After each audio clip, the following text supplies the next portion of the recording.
Look, you can't put the Superman number 77s with the 200s. They haven't even discovered red kryptonite yet. And you can't put the number 98s with the 300s. Laurie Lamaris hasn't even been introduced. Where the hell are you from? Krypton? Phoenix, actually.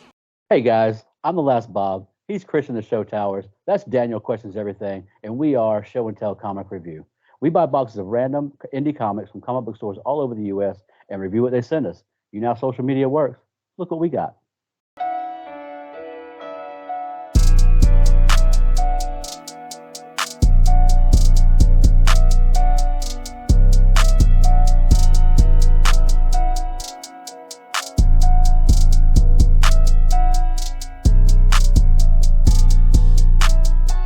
Alright guys, so today's comic is called The Ice Cream Man. It was written by W. Maxwell Prince, and the art was by Martin Marazzo.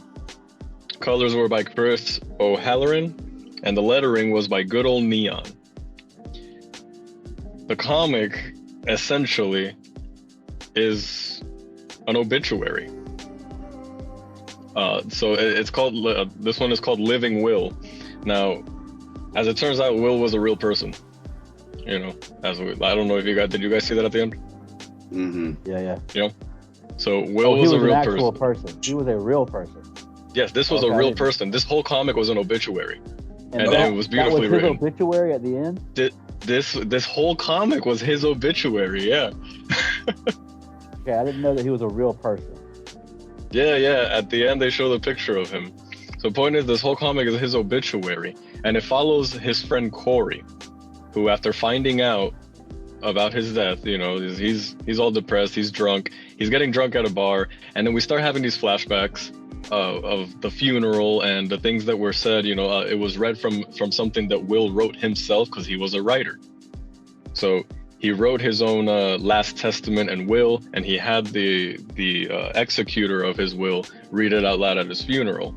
And of course, it not only split all his belongings among all the people in his life, but it also explored some of the things that he learned in life, some of the things that he regretted in life. You know, his deepest, darkest secrets came out, and it was actually really cool. So then, Corey actually ends up having some of this guy's drugs. So apparently, he did a lot of psychedelics and cocaine and stuff like that. Corey ends up getting his hands on this guy's drugs, and he goes on a hell of a trip processing the loss of Will. And he does it by coming to terms with what was wrong with Will, what led to his death, and things like that. And honestly, it was a beautifully written story that at the end of the day was an obituary of this guy. His name was Will, oh wow, that's gonna look bad. I don't know his name. Parsons. Will Parsons. His name is Will Parsons. 1985 to 2022. He wrote this, so this is a real obituary. Because let me say this first. I enjoyed it. I thought it was well written. I didn't see all that that you saw. That's why I like having Christian guys, because he sees a lot more into it than I do.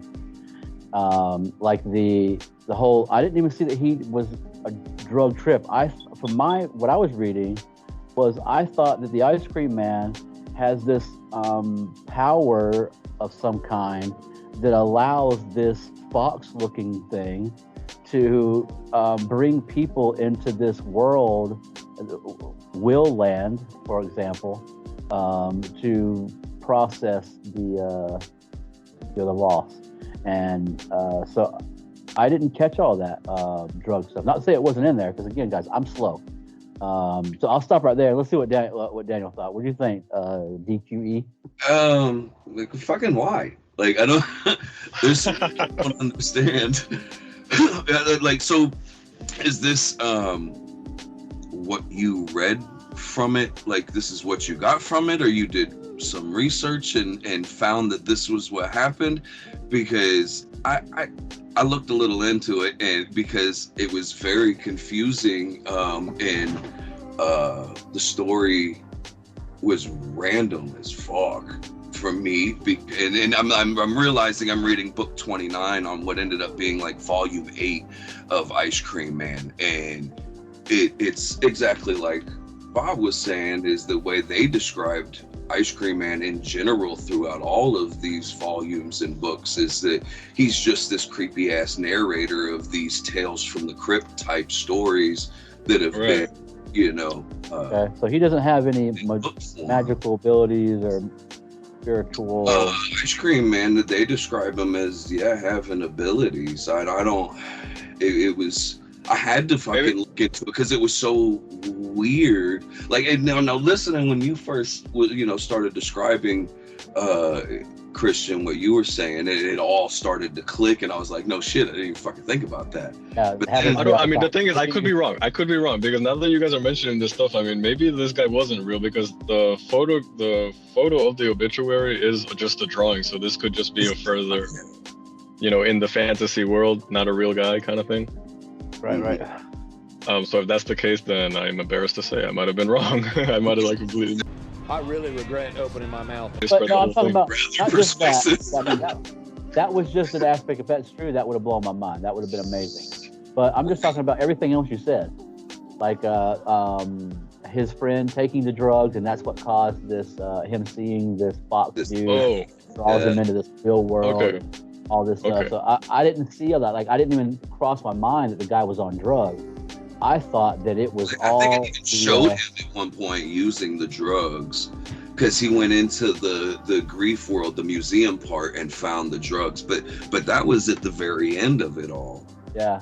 It was. They at the beginning they made reference to the drugs when he talks about his ex-wife and his daughter. Right. There's a part there where he tells her, what to do with some of his stuff.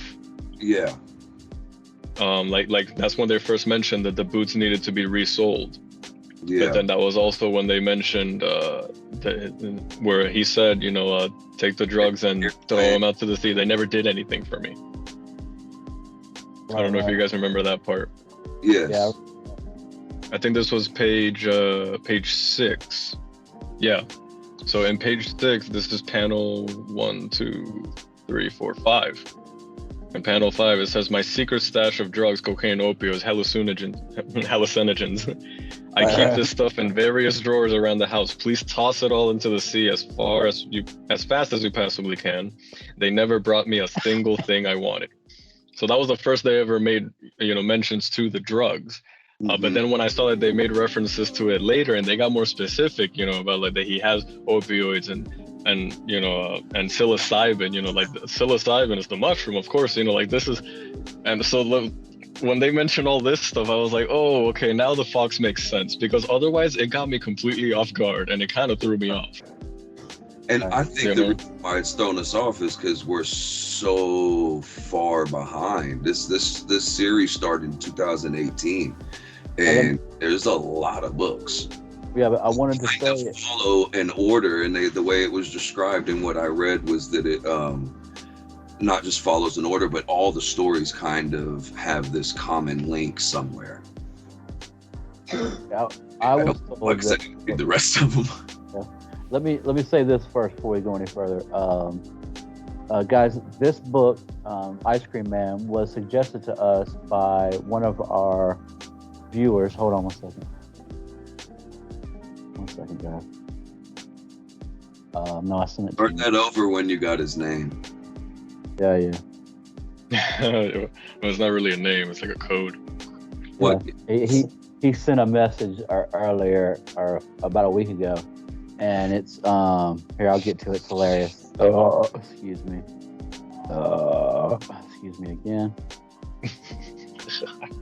I'm drinking beer. I'll say, okay, so the comment is from user-UG2JX6HL4B, right? And he's like, hey guys, love the show. Here's a comment I've been enjoying for over the last year. Hold on. It says, hey guys, love the show. There's a comic I've been enjoying over the last year or so called Ice Cream Man. It's an anthology series, and there are about 30 or so issues. I'm on issue 12. You guys should check it out. And I made fun of him the last time, before on his first one, about sounding like, I was like, I'm like, okay, guy who's obviously not a robot because of the situation. But anyway, but he deleted this message. So he wrote this message because I went back on to respond. I screenshot it. I was like, oh, sweet, another guy wanting to do it, and sent it to Christian. And when I went back to go respond, it was gone. So he deleted it. But we're not letting you get away with that. User -UG2JX6HLB4. Sorry, bro. We're already doing it. Yeah, man, we got you. Yeah, we got you. And also, guys, we want to make sure you guys understand. We probably haven't been clear. We want you guys to come on the show and review these comics with us. Show and tell comics. You know what I mean? It's like you being in the first grade. You bring in your favorite toy to school and you show it to everybody and why you like it, things you don't like about it, and we'll pitch in and we'll just have a whole great show about it. So that's really what we want to do. We want to invite you guys onto the show, our own viewers. So keep suggesting things and we'll keep reviewing it. Anyway, back to the show. So what was? So anyway, yeah, that's where I got the whole drug thing, because it just, now the only thing that debunks my theory is that it seems that the fox was also seen by the bartender. Bartender, yes, it's true. Okay. So now this can either mean one of two things. Either the bartender isn't there. I was just going to say. Or they both dropped a little tab of LSD or something. Or the bartender's the ice cream man. Well, it could be. I didn't think about that because the bartender. I can't even see you guys. I don't know why I have my. The bartender. He's not surprised to see this fox. He's like, hey, maybe this guy can help you out. Sounds like fun. Go That's on, guys. Yeah, sounds like a fun adventure. So he's in on it. Huh? Seems like, yeah. Yeah. Oh, guys, I'm so slow. I read this 3 times today. I thought it was well written. I really did, man. I thought it was well written. No, it was beautifully written. I didn't really care for it, but I'm not a comic book guy. And I honestly... That's another thing, guys. DQE, Daniel questions everything. He doesn't really read comics, so he's coming in as a guy. Comics. I do read these comics. I said I do read these comics. Like, as you suggested, we read. If you guys read, I read. And then, I have a versed opinion. As an artist himself, as a writer and a creative and an artist, he paints. So he's coming in to give us his view on things that he's not even a part of. Like, he's coming into our world and reading these things, and I hope he appreciates them. Gives them a shot. Just know that you're in a comic. So you have to immerse yourself into that world. Give it a chance, like you do a movie, a Marvel movie. You have to immerse yourself into a world and to know, okay, in this world, there's an Iron Man and he can do all of these things. Sure. But it still has to be written well. You know what I mean? It still has a good character. Here's the thing. I was almost flipped by Christian's description at the very beginning of this whole show. He almost flipped me, and I was almost didn't have any questions. Yeah. Then I remembered, I read back into it and was like, no, that don't fit. Yep. He still could be high, Yeah. I mean, that's what I got out of it, just because of the way everything went. Yeah, just because. But what you guys say also makes more sense, though, about him being the ice cream man and all these different personalities. It makes a lot more sense, because at the end of the day, he leads them to him. So. And then he lets the fox out, and they dash, and they go. And if you notice from the very beginning of him at Will's funeral, up at the pulpit reading, he's the only one there. The whole place. Yeah, nobody's at the funeral, right? Yeah, it's him and Will at that point. Go ahead. I was gonna say you brought that to my attention, because as I was reading it, I'm thinking he's like just getting prepared. It was very well written. What he was saying, the things that he was saying, whether you like what he was saying or not, it was the way it was structured and written. He reminded me of Colonel Redenbacher, like somebody like that might talk, and so it was like something. It was different, He wasn't just rattling off shit. It was the way he was saying it and the flow and the things he was saying. So I did enjoy the way it was written. What the fuck was I saying? This is Pulitzer Prize stuff, guys. No, man, it did flow great. I mean, because what I really wanted to call out was the lettering. The way the speech bubbles were arranged made it so easy to follow the story, even though it was being told in this very out of order kind of way. Yeah, and then the little squares at the bottom that like is what's coming, like somebody hollering from the next page on one of them. That was perfect. Yeah, that was very cool. And even though like the visual storytelling's awesome too, because even though the panels are very again, I'll use the word stagnant. I just can't think of a better word. You know, there's no like off-kilter stuff going on. There's not these weird angles and stuff. It's a very simple flow. Ooh, but he's still creating so much movement and stuff on the page. You know, the artist. I remember that one page. This is page 9, where they show him like going on the roller coaster. The was of grief. Yeah. Roller coaster of grief. And, you know, they have him going up, and then all of a sudden, you know, like they're showing the roller coaster going into the guy's mouth. And it's creating so much movement, you know, even on the page, the way it flows, like having those slanted directions in the top panels, and then showing that drop in the next panel. And then in the further 2 panels, you know, he's just hanging on for dear life, and he's going the opposite way. So it's creating this like dynamic on the page. It's really, really cool from a visual standpoint.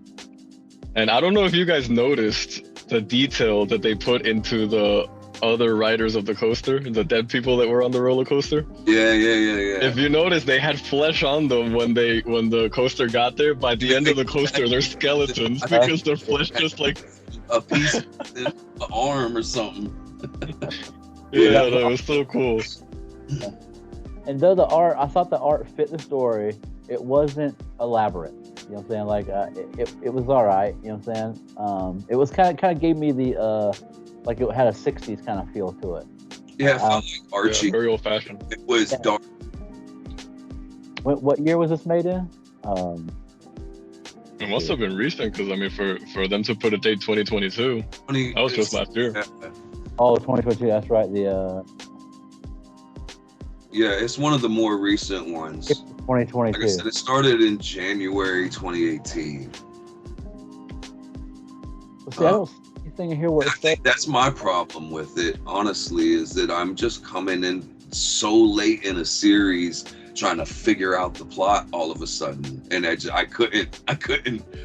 Well, see, the reason why we did it is because it's an and I guess we were told the reason why we did it now, because I ordered the first issue. What's the first volume? The first 5 issues, or maybe 6. And we were gonna review it, but it's an anthology, so we figured it wouldn't matter. You know, even though the stories might tie together, this story is still its own thing. You know what I mean? Like we could read those other stories and figure out how this one ties in. So I didn't think it would be that big of a deal. So I don't think you're missing out on much other than how these stories tie together, which you wouldn't know that even if you read the first story, you wouldn't know how it ties with the next ones. You know what I mean? I think there was a lot of other confusing things. The fox, for one, the bartender was fucking weird. There was just the ice cream man reading to an empty church. Like none of it really clicked, even if the fact that he shoves his hand down the guy's throat and removes the squid. Why the fucking squid, bro? And then, like, if that's your homeboy, right? Like, and he takes it home. But you need to take this. Yeah, then he takes it home. So is the squid real? Is Ice Cream Man real? Like, do you even know? Because it's an anthology, can you even answer these questions after 30 or 40 or 50 issues? No, because they plan to keep going. They're trying to do a TV cartoon. So like the thing is that like it was all symbolism. That's all it was. Like that, and that's why I feel that in a way the drugs are involved somehow. They got to be involved somehow, because like, you know, the fact, like you said, he takes it home.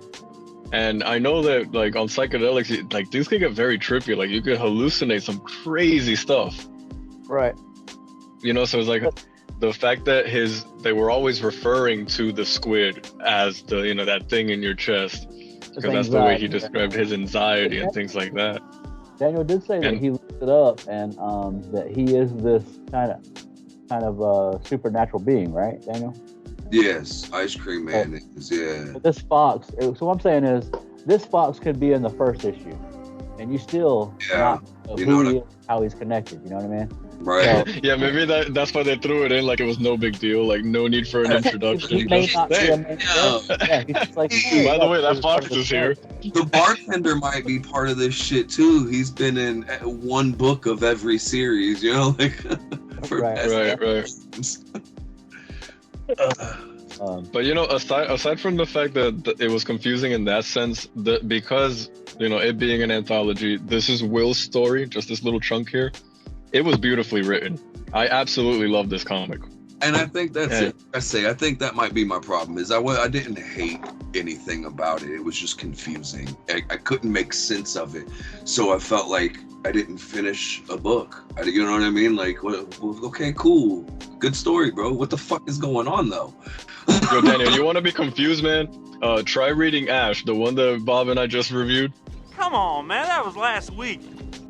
Oh my god, dude. No. Give it a try. Before the opener started.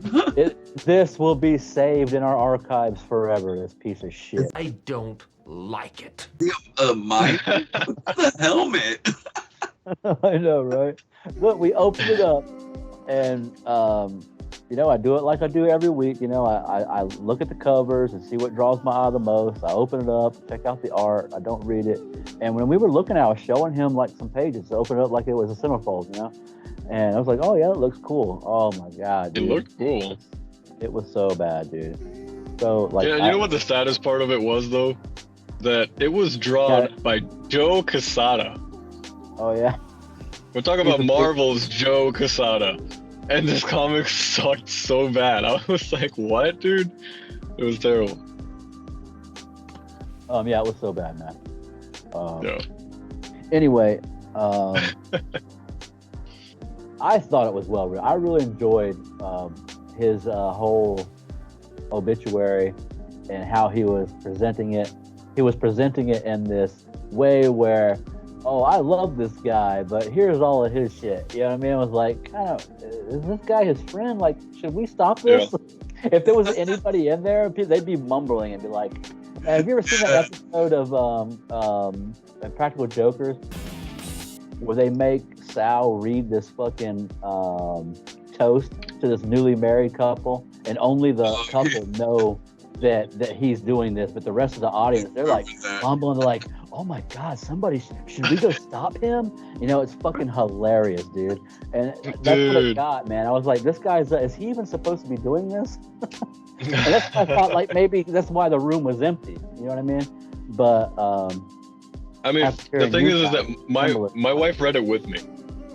And the reason we came to that conclusion was again, because the room was empty. That was another thing that led us to believe that this whole thing might have been like real or whatnot, because clearly, you know, the guy had his demons. You know, like there was the stuff that he left behind, the relics, but then there were also the ghosts, like they mentioned. You know, all the stuff that he regretted and things like that. And he's talking about how every time they mentioned people in his life, they talked about how he let them down. Mm-hmm.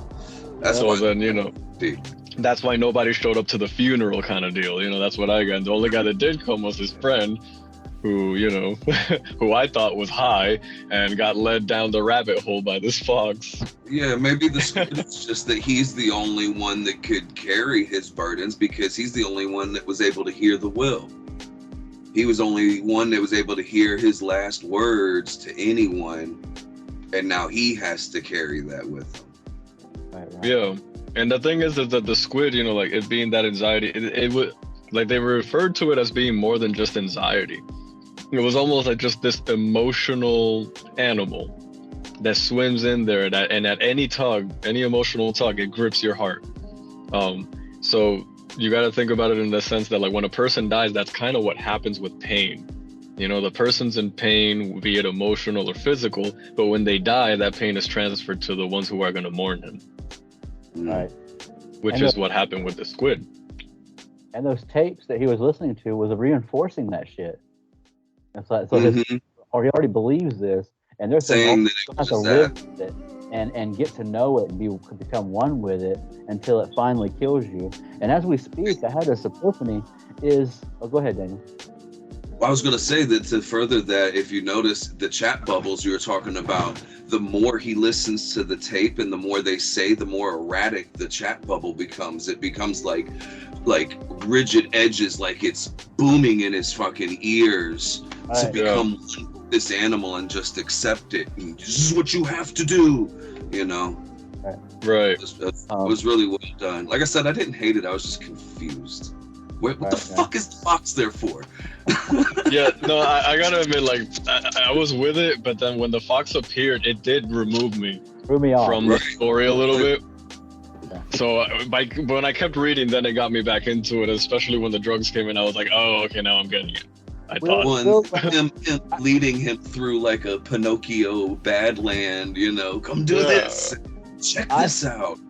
Yeah, but what I love Go ahead, Bob. Oh, go ahead. No, it's like what I did like, you know, all the way through that whole sequence is all the symbolism they used. You know, how like he's explaining to him, like, this is Willville, right? So it was everything all about Will. And then he's just like, oh, you know, we call that, where I'm from, the solipsism.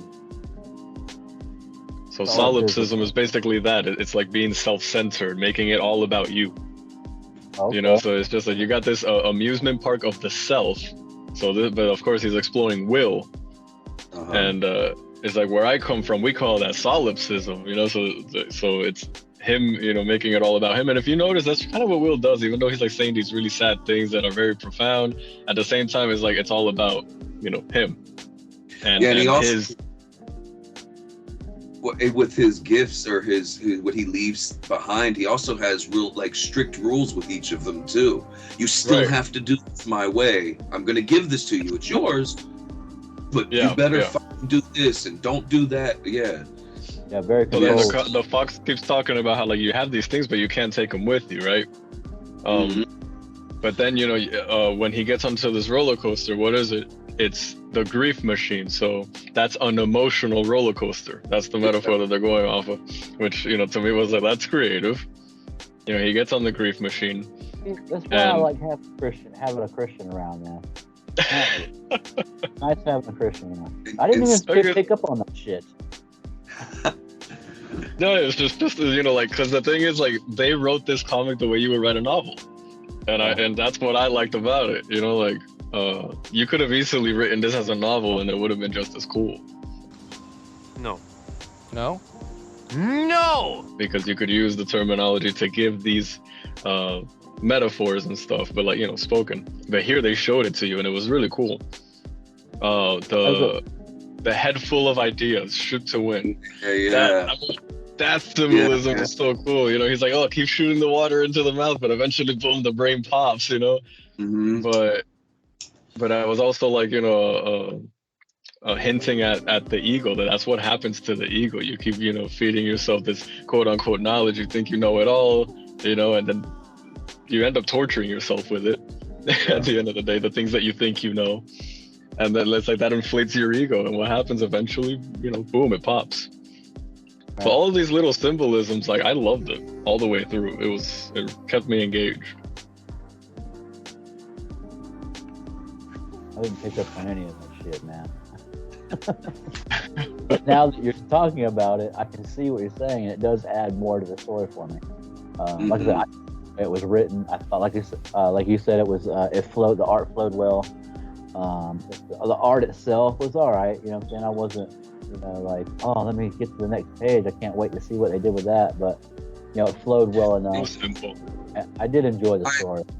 But I will again, prior to talking to Christian tonight, I wasn't inclined to read any more Ice Cream Man stories.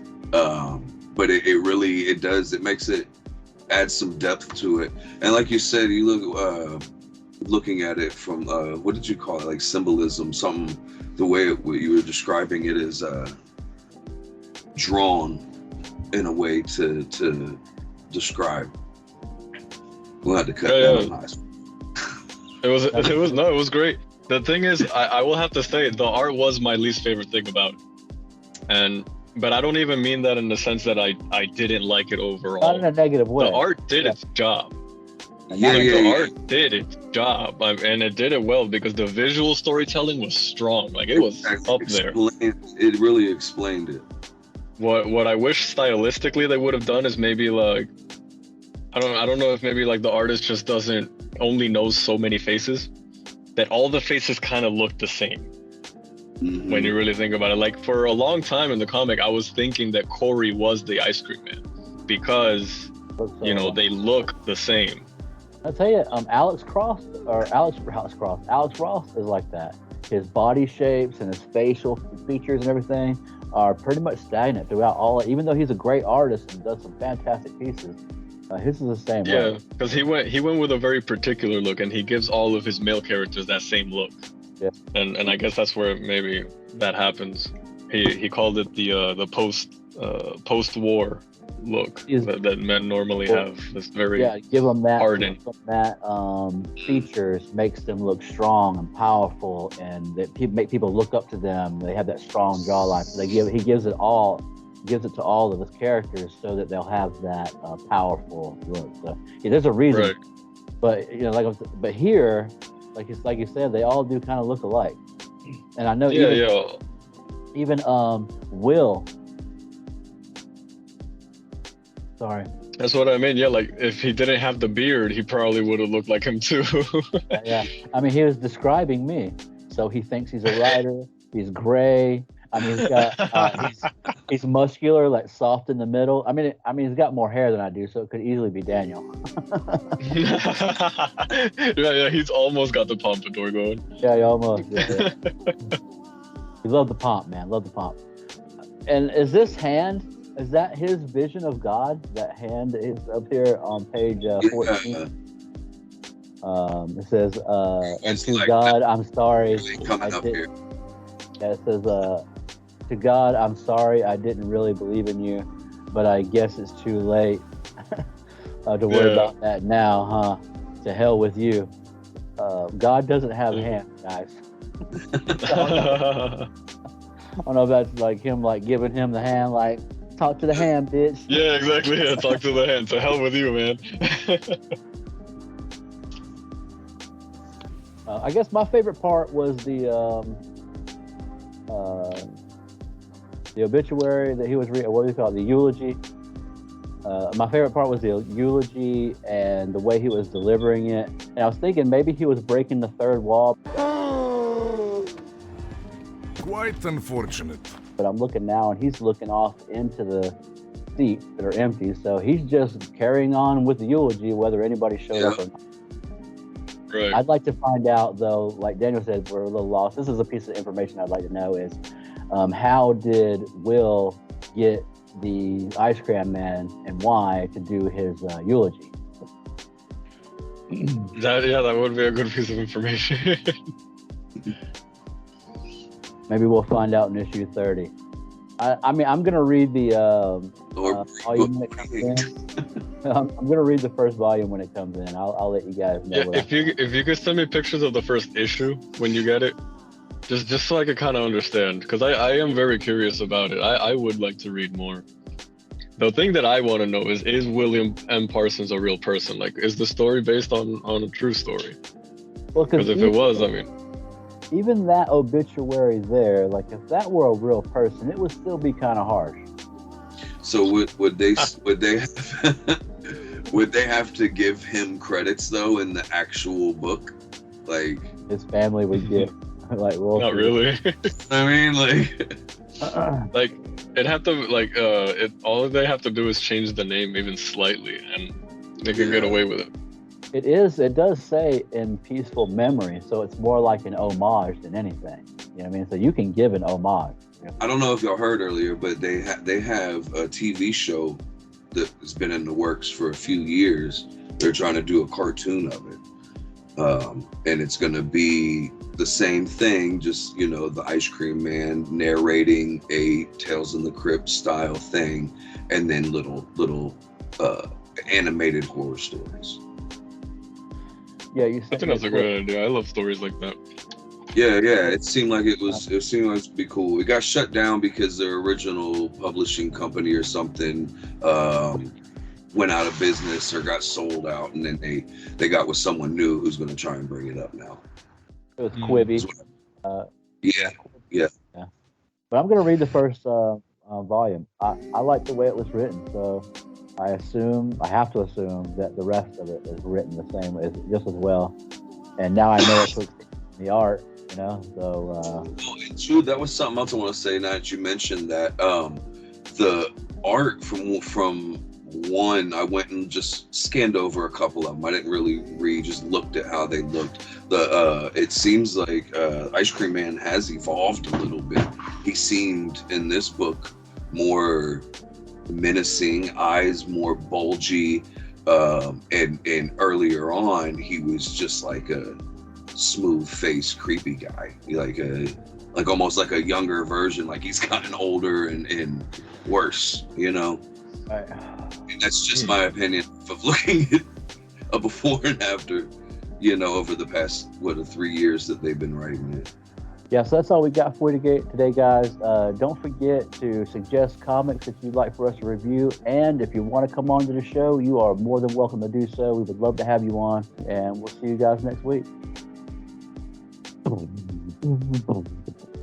like to close it up, man? Yeah, I do.